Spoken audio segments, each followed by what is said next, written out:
üks nendest lahendustest, miks minu arvates on siis Eesti digitaliseeritus päriselt kasulik siis demokraatiale ja sellele, et me saame ennast vabalt tunda, on see, et minu arvates on see väga paljuski kaasa aidanud korruptsiooni vähendamisele.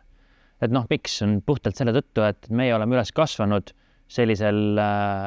viisil ja tulnud välja sellisest nõukogude režiimist, kus me pidime seisma järjekorras ja siis justkui ära ostma mingisuguse inimese, et tema nagu hoiaks meile tüki leiba või midagi sihukest või et kui tahta mingisugust dokumenti kuskile sisse anda, siis sa pidid naeratama ametnikule ja siis selle nii-öelda naeratuse või mitte naeratuse pealt siis ametnik otsustas, kas ta pani sinu taotluse siis ülevale poole või allapoole selles nimekirjas.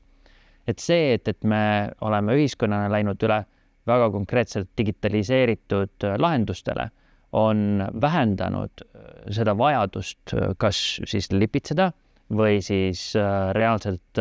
justkui teha nagu mingisugust head meelt või viia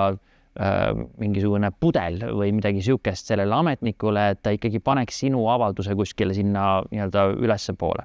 Nii et selle tõttu minu arvates on see Eesti digitaliseeritus üleüldiselt heaks eeskujuks ükskõik millisele riigile, ükskõik millisele ühiskonnale, kus on vaja väga palju riigiga suhelda ja selle riigiga suhtlemise puhul on siin interpersonaalsed suhted, isegi kui nad on ebameeldivad suhted, on tihtipeale vajalik ära filtreerida.